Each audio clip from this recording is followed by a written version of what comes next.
The last tendrils of civilization clung to the railway depot like a reluctant child.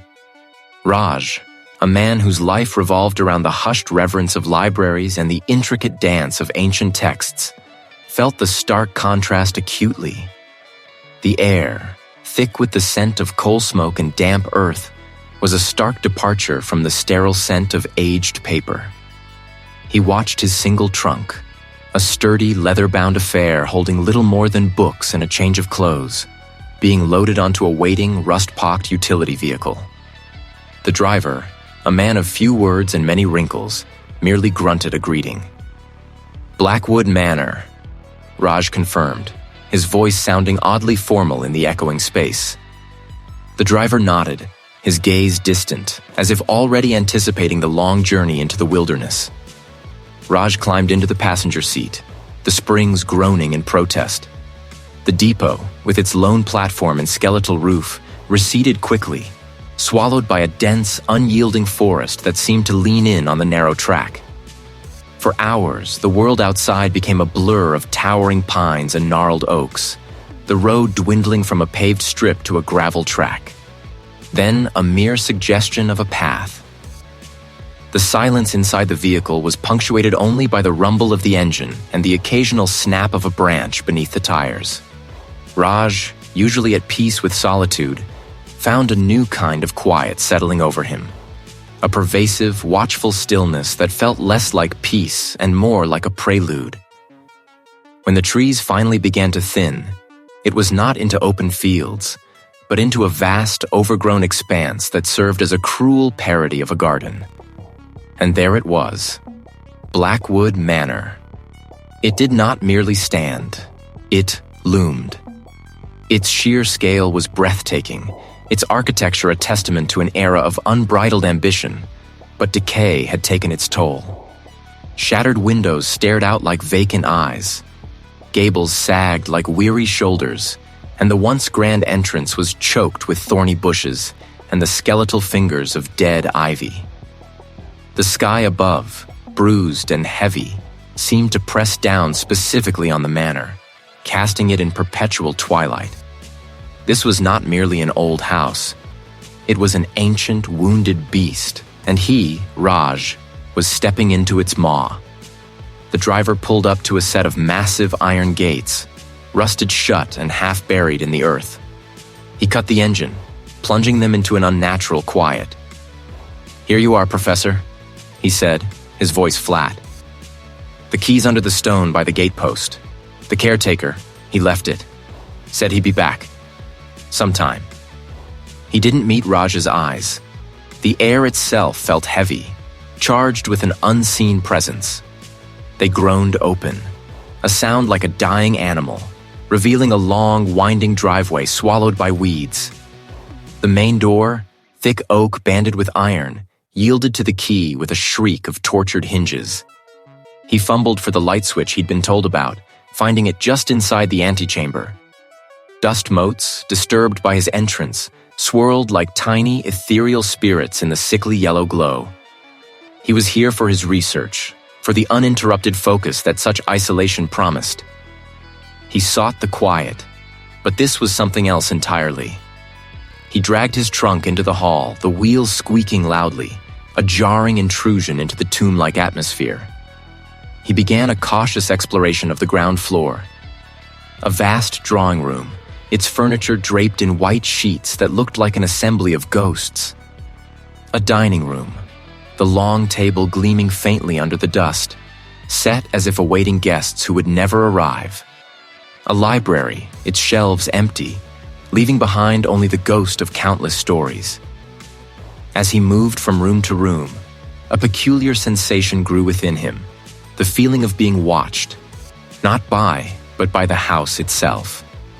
The very walls seemed to possess a latent consciousness, their ancient timbers observing his every step, their vacant hearths staring.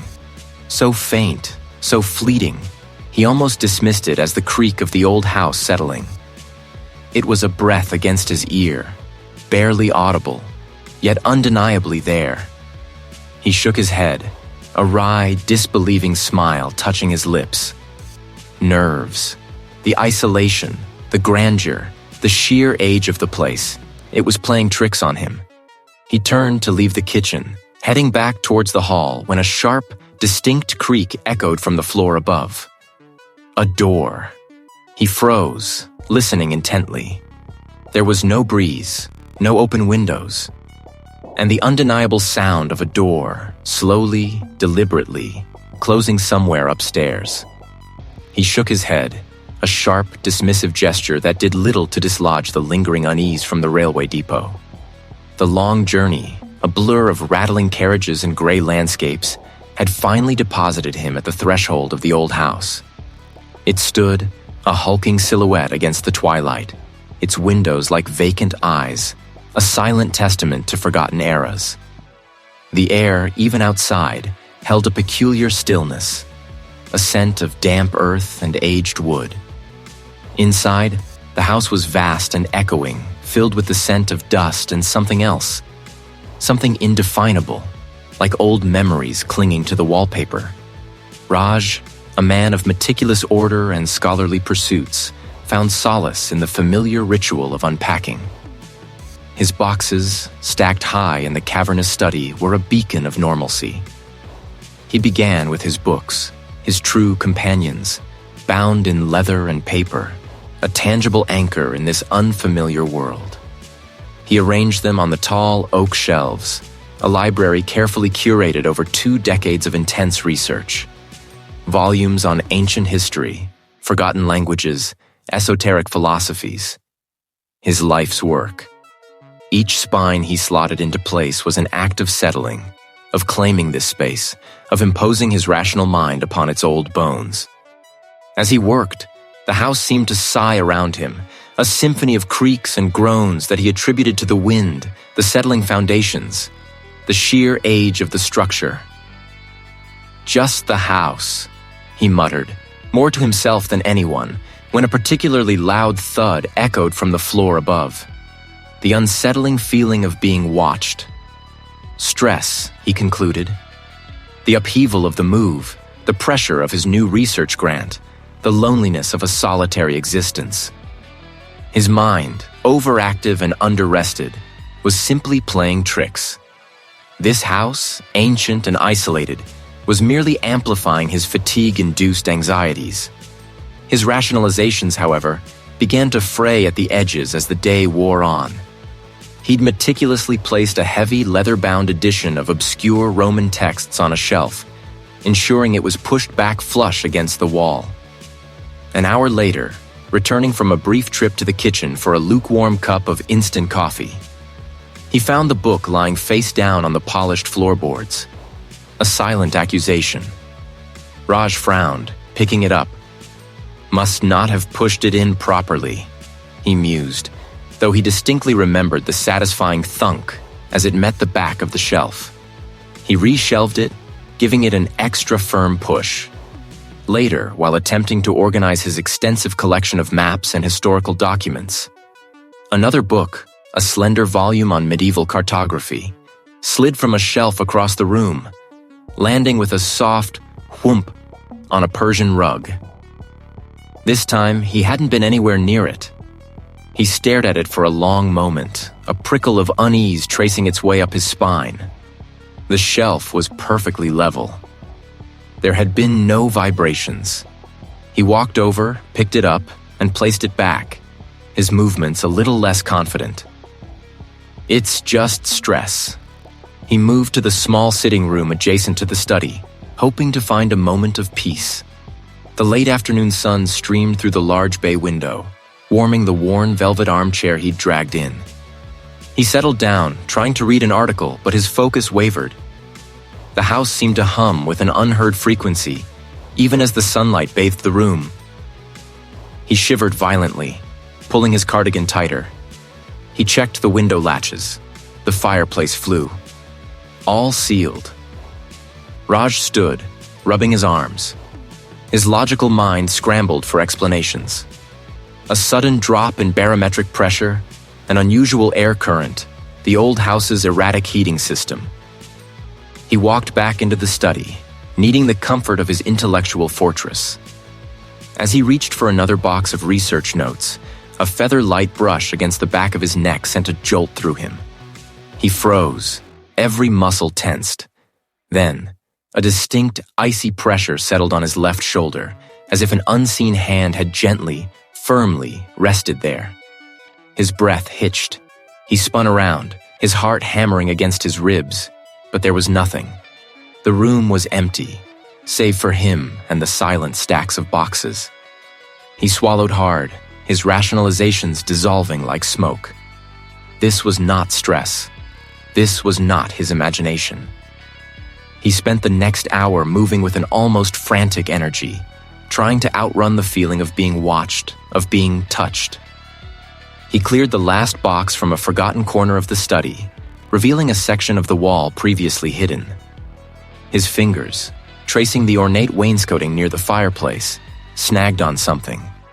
Not a loose panel, but a faint seam, almost invisible, outlining a small rectangular section of the wall, perhaps a foot high and half a foot wide.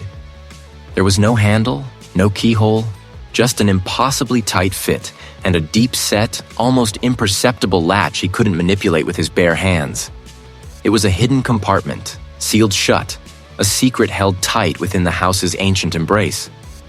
Raj pressed his ear to it but heard nothing, only the frantic beat of his own heart. It was awake, and it was starting to communicate. Raj's fingers, still trembling from the phantom touch, traced the faint outline of a seam in the wall behind where the last dusty crate had stood. It wasn't a door, not in the traditional sense. It was a section of the wall, subtly different in texture, almost imperceptibly recessed. Then, his thumb brushed against a small, almost invisible button, cleverly disguised as a knot in the aged wood paneling. There was a soft click, barely audible above the frantic beat of his own heart. A gust of air, thick with the scent of decay, mildew, and something else, something metallic and faintly sweet like old blood, rushed out, making him recoil. The air was heavy, still, as if it hadn't been disturbed in decades, perhaps centuries. Beyond the threshold lay not a storage room, but a library. A forgotten, secret library. Raj took a hesitant step inside, his flashlight beam cutting through the gloom. The room was vast, larger than any space he'd anticipated could exist behind that wall. Millions of them, it seemed, all veiled in a thick, uniform blanket of dust that shimmered like fine silver in the beam. Cobwebs, dense and intricate, draped like tattered lace over everything, some so old they had turned brittle and brown. He moved slowly down an aisle, the floorboards groaning under his weight, a chorus of protests from the forgotten space. The books themselves were a macabre spectacle. Their spines were mostly unreadable, titles obscured by time and dust, but he could make out a few. He pulled one down, carefully, the old binding creaking in protest. It was heavy, surprisingly so. He opened it, and a cloud of fine, ancient dust plumed into the air. The pages were filled with scripts he didn't recognize. Angular, spiky characters that looked less like letters and more like diagrams of some impossible geometry. Other books, he found, were filled with crude, disturbing illustrations. Skeletal figures engaged in obscure rituals, distorted faces screaming in silent agony. Landscapes that seemed to writhe with unseen malevolence. There were maps of places that didn't exist, star charts that defied known astronomy, and botanical drawings of plants with tendrils that seemed to bleed. His gaze fell upon a small, unassuming alcove tucked away in the deepest corner, half hidden by a leaning stack of scrolls. There, nestled amongst what looked like alchemical apparatus, tarnished brass, empty vials, and dried, unidentifiable residues, was a small, leather-bound journal. It was partially burned, its edges charred black, some pages missing entirely. Its cover bore no title, just a single, crudely etched symbol. An eye within a triangle, but the eye seemed to weep. Raj picked it up, the leather surprisingly supple despite its age. He opened it to the least damaged section, the faint, musty smell of burnt paper filling his nostrils. The handwriting was spidery, frantic, and clearly deteriorating from the first entry he could decipher. August 14th. The house feels different, a shift. Raj hear things. They are growing louder. Raj's breath hitched. He wasn't imagining it then. They had been there for someone else, too. He turned a page, the brittle paper threatening to crumble. September 3rd. It has found him. The presence. Raj see its reflection in the polished wood, in the glass. He remembered the feeling of being watched, the sensation of being touched. It wasn't just him. This was real. October 1st. The cycles. It spoke of cycles. It demands sustenance. The house, it breathes, it wakes, it draws them in, always. He sees the truth. He flinched, dropping the journal, his heart hammering against his ribs. He spun around, flashlight beam darting through the dust motes dancing in the air, but there was nothing. No one. He forced himself to pick up the journal again, his hands shaking so violently he could barely hold it steady. He had to know. He had to understand. November 12th. Raj can't leave. It won't let him. The walls, they are alive. It feeds on fear. His fear. And soon the cycle will complete. Another one. They weren't just fragments now. It comes for him now. Another one trapped. The house takes what it needs. Never escape. Raj squeezed his eyes shut, trying to block out the auditory assault. But the words echoed in his skull, resonating with the frantic pulse in his temples. This house wasn't just old. It was ancient, malevolent, and alive. And it had been doing this for centuries, trapping inhabitants, feeding on them, regenerating in an endless, terrifying cycle. He was not just an explorer. He was the next offering, the next harvest. The early entries, while melancholic, had been coherent. Now, the scrawl had deteriorated into a frantic, almost illegible mess. Lines often scratched out, words repeated with obsessive intensity. It watches. He felt that too now. Further down, the ink bled into the yellowed page, as if the writer's hand had trembled violently. They twist his thoughts, tell him to do things, unspeakable things. It feeds on his fear, on his sanity. It wants it all. The house is alive. It breathes. She heard it too. Before she left, it took her peace. It took her everything. The entries became less about daily life and more about a desperate losing battle against an insidious, unseen force. The last coherent entry spoke of a final, desperate stand, a futile attempt to starve the beast. The pages after that were nothing but gibberish, symbols, and a single, repeated word, scrawled over and over until the ink ran dry. Empty. Empty. Empty. Raj slammed the journal shut, the sound echoing unnaturally in the vast, silent room. Sleep offered no escape. His nights were a descent into a swirling maelstrom of fear. He dreamt of the manor, but it was contorted, its walls breathing, its windows like vacant eyes. He woke with a jolt, heart hammering, the phantom weight of unseen hands still pressing against his chest. The nightmares bled into his waking hours. He'd find himself staring into empty corners, convinced something had just been there, watching him. The isolation was becoming unbearable, the constant sense of being watched a suffocating blanket. More than that, he needed human contact, a connection to the world beyond these crumbling walls. The path to the nearby village, Blackwood Creek, was overgrown, winding through ancient skeletal trees that seemed to claw at the gray sky. Each snap of a twig, each rustle of leaves made him jump. The feeling of being followed, of unseen eyes boring into his back, was so potent he kept turning, expecting to see something, anything. But there was only the mournful wind and the encroaching gloom. Blackwood Creek was a small, somber cluster of stone cottages huddled around a narrow main street. A single general store, its windows grimy, seemed to be the heart of the community. Raj pushed open the creaking door, a small bell tinkling forlornly above. The air inside was thick with the scent of dust, dried herbs, and old wood. Behind a counter, an old man with eyes like polished stones looked up from a newspaper, his gaze lingering on Raj with an unnerving intensity. He was thin, his face a roadmap of deep wrinkles, his hands gnarled like roots. "Evening," Raj offered, trying to sound casual, though his voice felt strangely hoarse. He picked up a loaf of bread, some tins of soup, and a bottle of lamp oil. The old man said nothing, merely watched him. "You're new," the old man finally rasped, his voice gravelly. It wasn't a question. "Just moved into Blackwood Manor," Raj replied, a forced smile on his face. He watched for a reaction, and he got one. The old man's eyes widened almost imperceptibly, and a flicker of something, fear, pity, crossed his ancient features. The old man slowly bagged the items, his movements deliberate.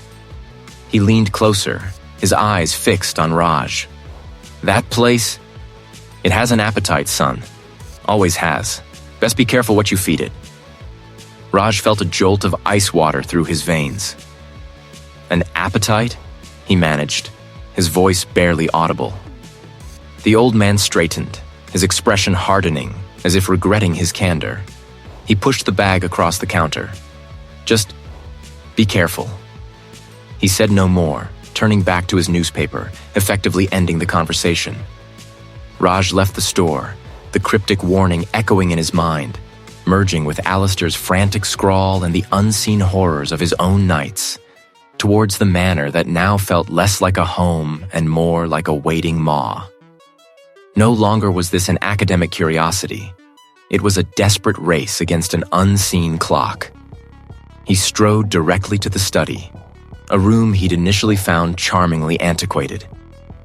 He cleared a space on the massive mahogany desk, scattering centuries of dust, and set up his laptop. Alistair's journal lay open beside it, the repeated warnings about cycles and the previous owner's disappearance burning into Raj's retina. His fingers flew across the keyboard. He started with broad searches. Blackwood Manor history. Owners of Blackwood Manor. Disappearances Blackwood Manor. The internet, usually an endless wellspring of information, was strangely barren. Public records were sparse, almost deliberately vague. The manor's existence seemed to begin and end with its current acquisition by Raj, as if its entire past had been scrubbed clean. Frustration gnawed at him. How could a place this old, this imposing, have no digital footprint beyond real estate listings? He shifted his focus, delving into local archives he could access online, old newspaper databases.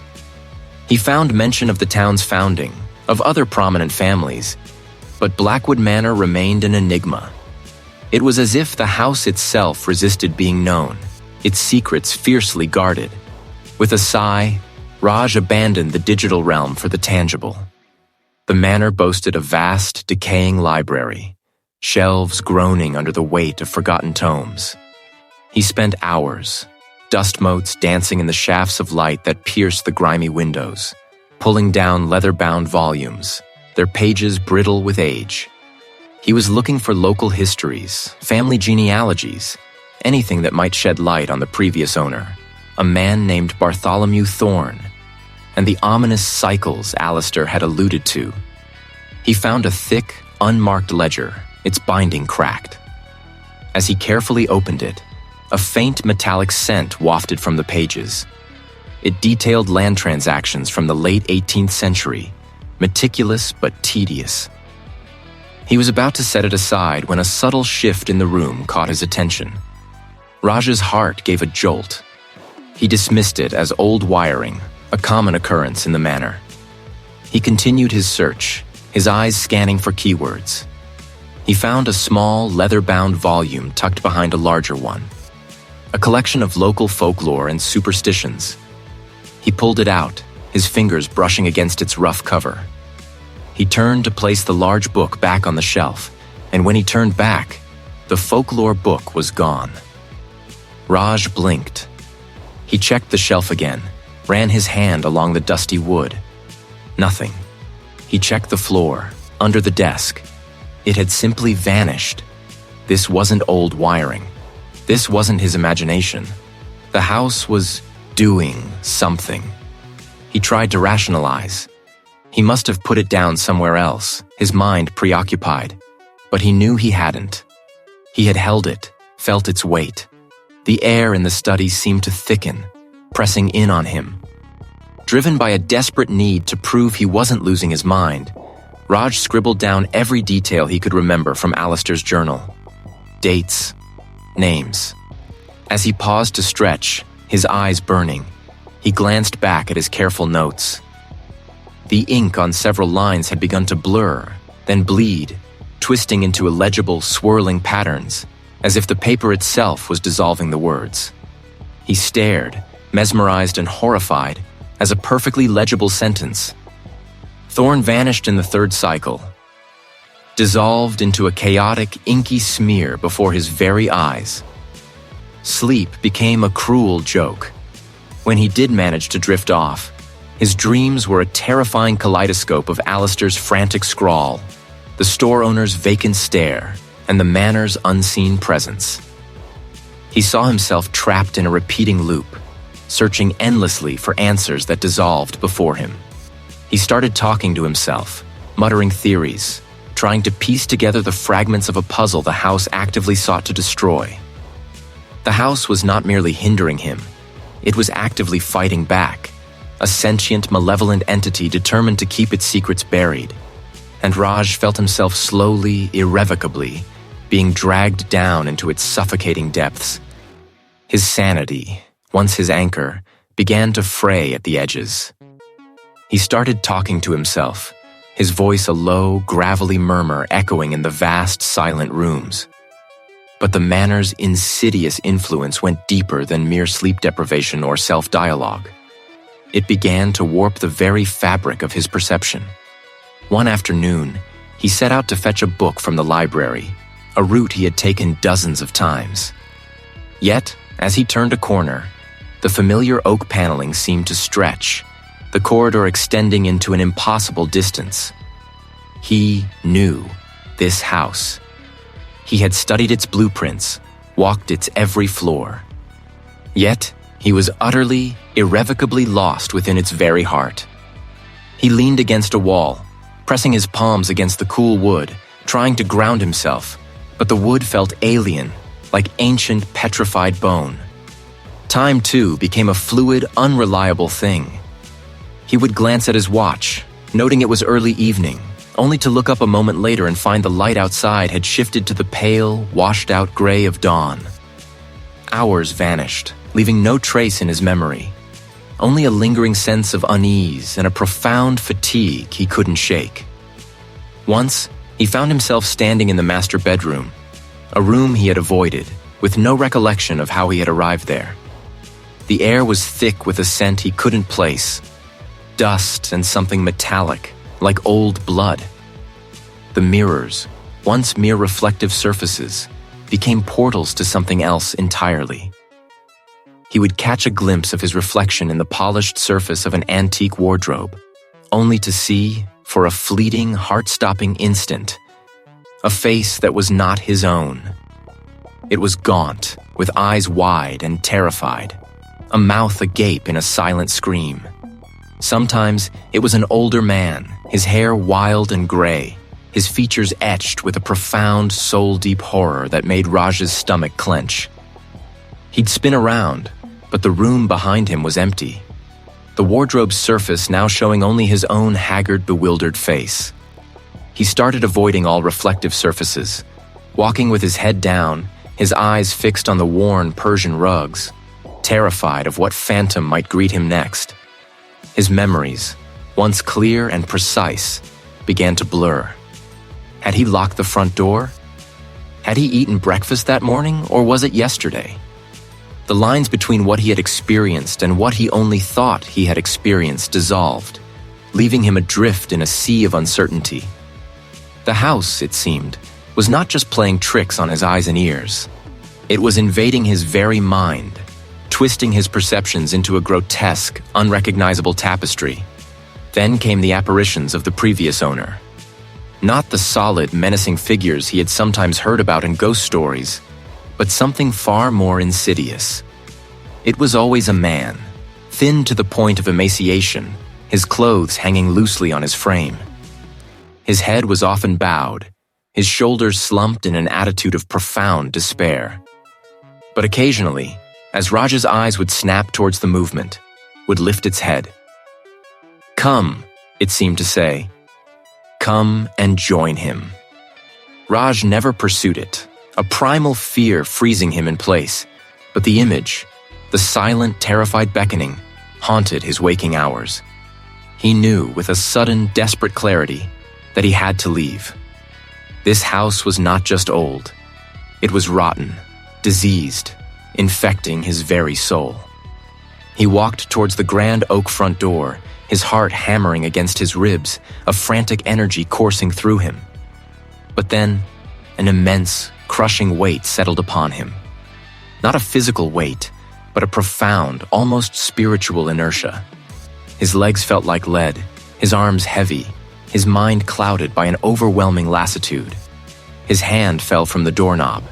He was bound, not by chains or locks, but by a far more subtle, terrifying manipulation, a psychic tether that anchored him irrevocably to the house. He was trapped, and the horror was not just that he couldn't leave, but that a part of him, a growing, insidious part, no longer wanted to. Raj stood on the desolate platform, the train a distant memory, its whistle a fading lament. He had walked away, had tried to escape the manor's suffocating grasp, but the further he went, the heavier the invisible chains felt. The railway depot, once a symbol of escape, now seemed like a mere illusion, a temporary reprieve before the inevitable pull. He turned, slowly, his shoulders slumping, the desperate energy draining out of him as if a plug had been pulled. He had to understand. The return journey was a blur of grim determination. He was going back for answers, or perhaps the manor was simply reeling him in, a fish on a line. This time, there was no tentative approach, no lingering at the threshold. Raj pushed through the heavy front door, the sound echoing through the cavernous hall, and began his search. He wasn't looking for anything specific, not consciously. It was an instinct, a gnawing certainty that there was more, something vital hidden beneath the layers of dust and decay. Hours bled into one another, his desperation a raw, burning ember in his chest. He pushed aside a heavy, ornate armoire in the study, revealing nothing but a damp patch on the wall. It was in the deepest part of the cellar, an area he hadn't fully explored before, hidden behind a crumbling wine rack that seemed to have been deliberately stacked to conceal something. His fingers, guided by a strange tremor in the air, found a small, almost imperceptible gap between two stones. He pushed. With a groan of ancient mechanisms, a section of the wall receded, revealing a narrow, lightless passage. The passage led down, a rough-hewn tunnel that seemed to predate the manor itself, descending into the very earth. At its end, the tunnel opened into a small, circular chamber. The chamber was sparse but purposeful. A single heavy wooden table stood in the center, its surface scarred and ink-stained. On it, stacked neatly, were several leather-bound journals, their covers cracked, their pages brittle. A single unlit lantern sat beside them, and an empty, rusted inkwell. This was it, the hidden heart. Raj approached the table, his breath catching in his throat. He picked up the topmost journal. The script was elegant at first, then increasingly frantic, the lines slanting, the ink bleeding.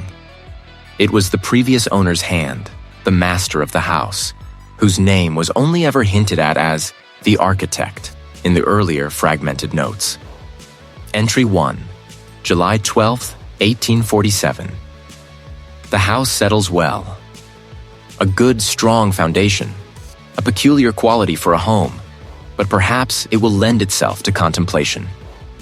Entry 34, October 29th, 1848.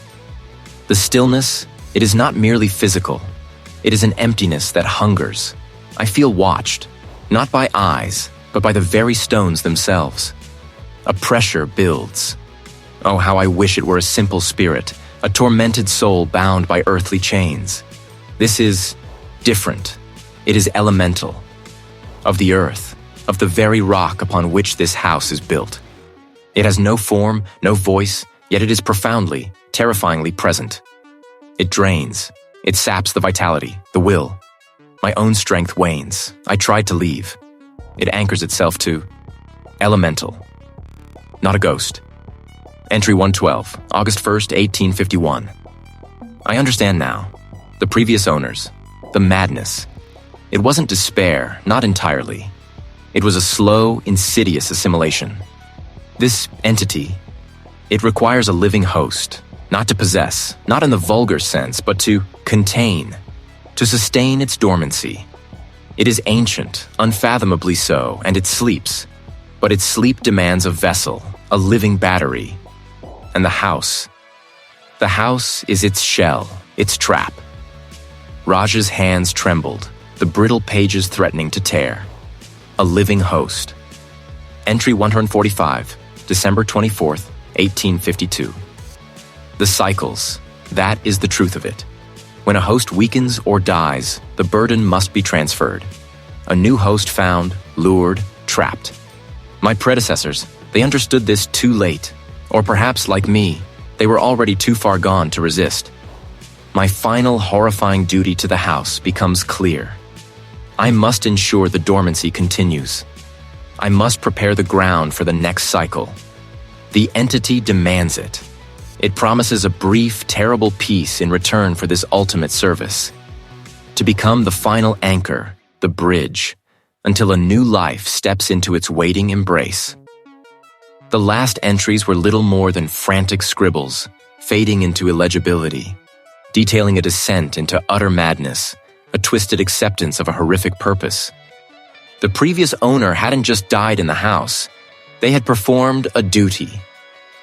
A duty to the entity, to facilitate the next transfer, to ensure its continued existence through the next unsuspecting inhabitant. Raj dropped the journal.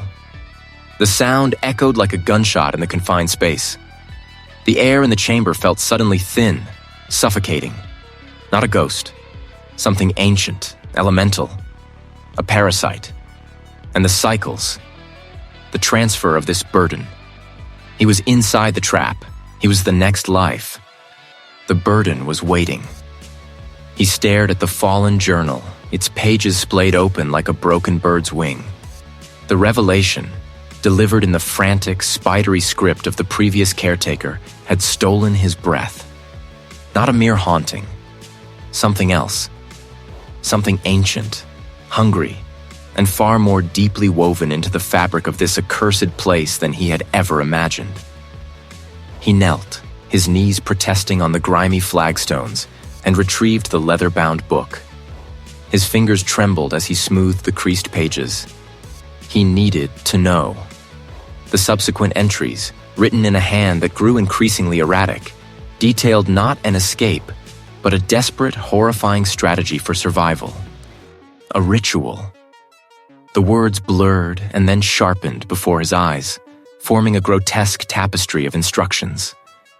It was a complex, disturbing concoction, an intricate dance of appeasement and containment. Described it as a final duty, a binding pact with the hungry earth. Raj read of specific lunar phases, of certain rare, macabre flora that only bloomed in cursed soil, of iron forged in the blood of creatures, and of personal sacrifices that made his stomach churn. The text spoke of drawing lines not with chalk, but with substances far more viscous, of chanting words that felt alien and wrong on his tongue, even as he read them silently. It was a pact with something that demanded more than just respect. It demanded a piece of the soul itself. repulsion warred with a terrifying flicker of hope. This was madness. Utter, unadulterated madness. Yet, what other choice did he have? The entity, whatever it was, had him cornered. The manor was a cage, and this ritual, however abhorrent, was the only key offered. It wasn't about escaping the house anymore. It was about surviving within it, about taming the beast that gnawed at its foundations. He slammed the journal shut, the sound a dull thud. His decision, born of desperation, felt like a concession to damnation. He had to do it. He had to become the next caretaker. With a grim resolve, Raj rose. The air in the chamber felt thick, charged with an invisible energy. As he moved, a low groan resonated through the floorboards, a deep, resonant hum that vibrated up through his very bones. It wasn't the settling of an old house. It was a living sound, a sigh, or perhaps an exhalation. He returned to the main body of the manor, the journal clutched tight in his hand. The house felt different now. Less a decaying structure, more a vast sentient organism. The iron of binding, forged in the hearth of sorrow, lies beneath the oldest stone. Raj found himself drawn to the manor's ancient kitchen, a cavernous space choked with cobwebs and the ghosts of forgotten meals. As he stepped over the threshold, a floorboard beneath his right foot creaked with an unusual force, a sound that seemed to point downwards. It felt wrong, imbued with a terrible history. Next, the journal spoke of the weeping bloom, nourished by tears and despair, found where light fears to tread. He wandered through the overgrown conservatory, its glass panels shattered, letting in only slivers of sickly light. He felt a faint, almost imperceptible pull towards a neglected corner, where a tangle of dead vines clung to a crumbling wall. As he approached, a faint, sweet, cloying scent, like decay mixed with overripe fruit, reached him. The air around it felt heavy, laden with unspoken sorrow. The manor groaned again, a deeper, more resonant sound this time, echoing through the empty halls. The house wasn't trying to stop him. It was guiding him, almost helping him. It wanted this ritual to happen. It was hungry for it, or perhaps it was simply hungry.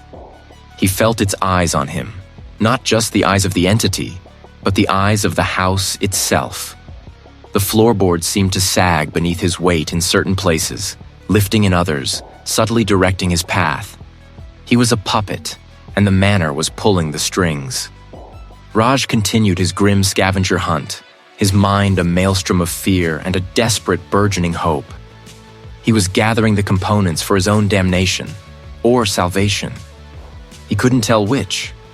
But as he collected each disturbing item, the presence in the manor grew stronger, denser, pressing in on him from all sides. It was like a living shroud, wrapping itself around him, anticipating his every move, ready for him to fulfill his duty.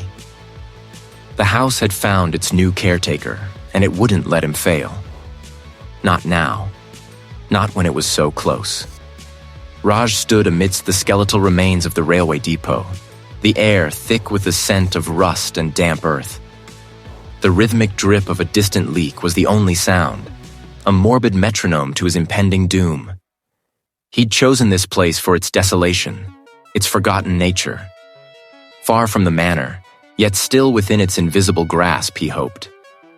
He had dragged the components here, a gnarled, blackened branch torn from an ancient oak on the manor grounds.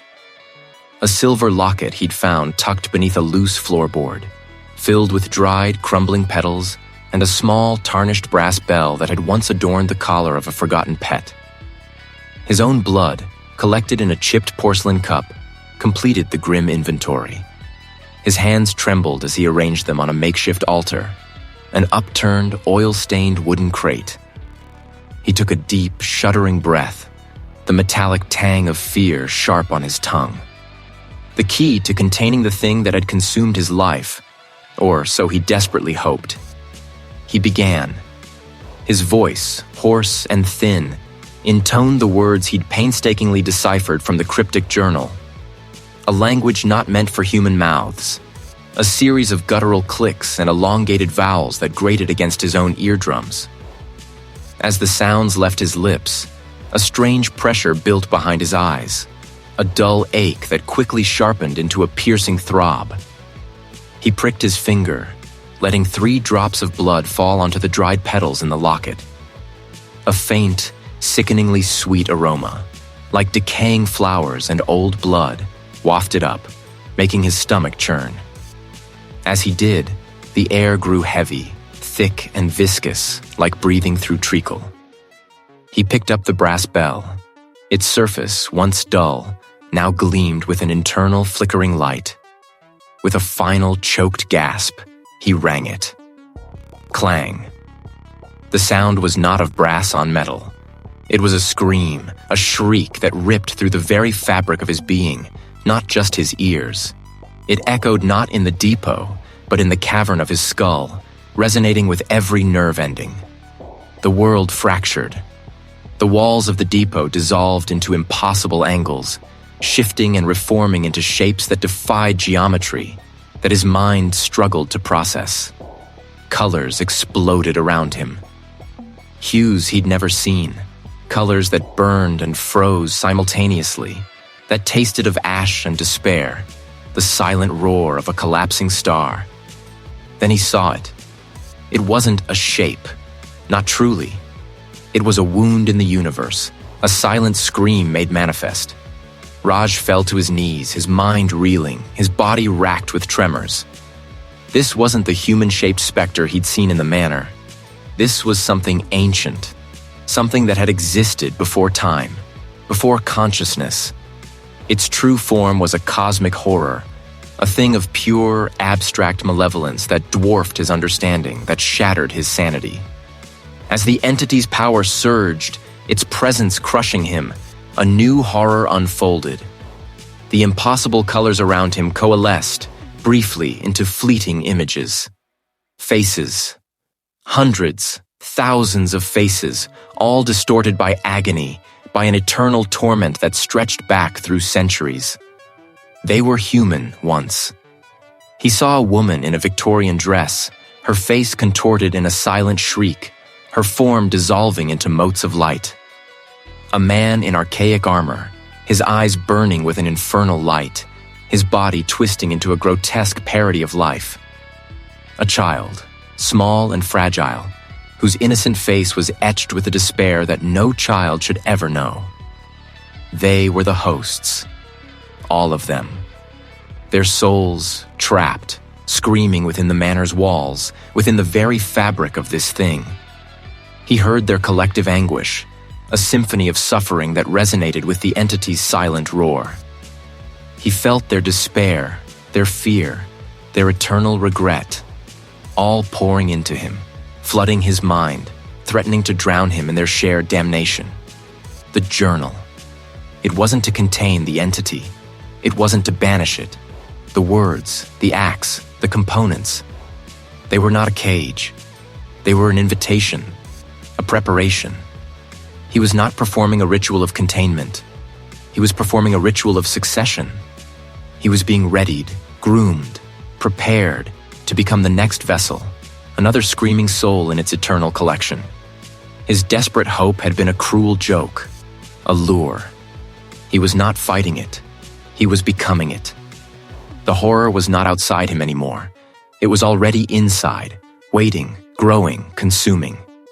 The ritual was complete. He was trapped. The railway depot, once a place of escape, had become his final, terrifying antechamber.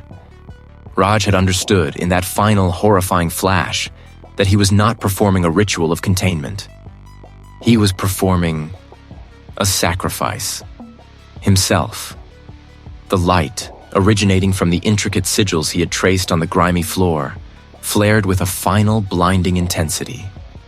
And then it was no longer light, but a sensation. A pull. A tearing. It wasn't just his body. It was his mind. He tried to scream, but his throat seized, the sound trapped, a pathetic gasp that died before it could form. His muscles spasmed, his limbs jerking uncontrollably as if a puppet master had lost their grip on the strings. His vision blurred, the familiar steel beams and rusting tracks of the depot wavering, shimmering, then overlaying with images he did not recognize.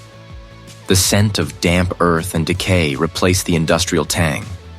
Then came the true invasion. Not a sudden torrent, but an insidious, relentless seep. The entity's consciousness, vast and patient, began to intertwine with his own. It wasn't a battle. It was an inundation. Raj's individual thoughts, his hopes, his fears, were not destroyed, but subsumed. He felt himself stretching, expanding, becoming something immense and unfeeling, yet paradoxically, acutely aware. A horrifying clarity bloomed in the core of his dissolving mind. He understood. The entity was not merely a spirit or a ghost. It was the house.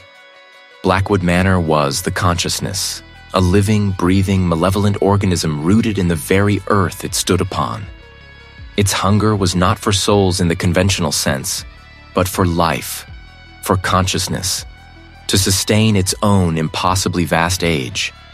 It fed on the vibrant spark of individuality, drawing it in, digesting it, adding it to its own monstrous composite self.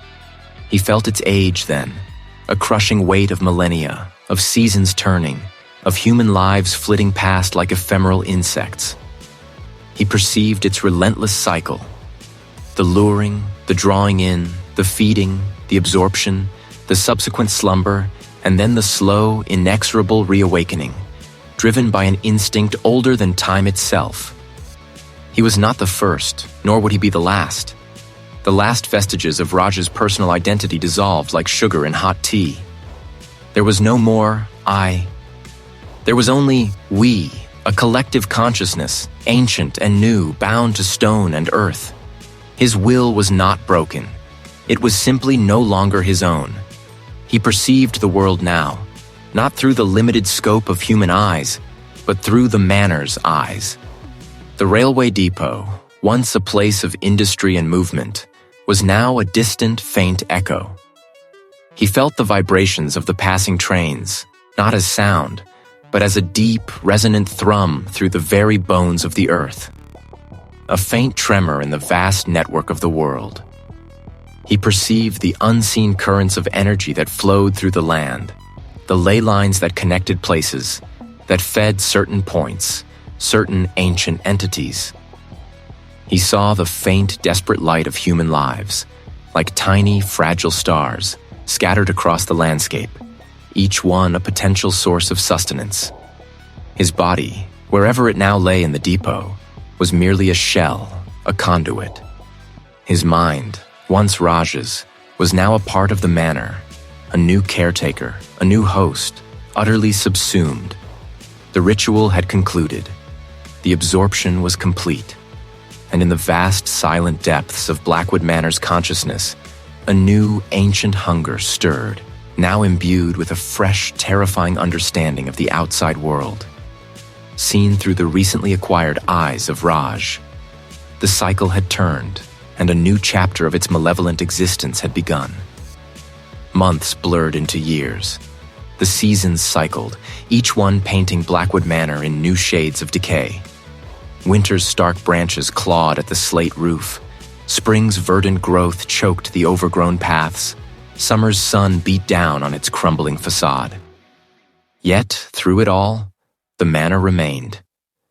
The railway depot where Raj's final physical moments had played out was now just another abandoned relic, its steel tracks rusting under a canopy of weeds. Its fences had long since fallen, its gates rusted open, inviting only the most foolhardy or the most desperate. To the casual observer, Blackwood Manor was merely a grand, decaying estate, a picturesque ruin waiting for the final collapse. But the manor was not dormant. It merely waited. He called himself an urban explorer, though the photographer might have been a more accurate title. He'd seen grainy, tantalizing images of Blackwood Manor online. Its Gothic architecture, its profound decay, the aura of untouched history that clung to every broken window pane. It was the ultimate prize, a legendary location that promised a gallery of haunting images. He'd parked his old car a mile down the winding, unpaved road, wary of drawing attention.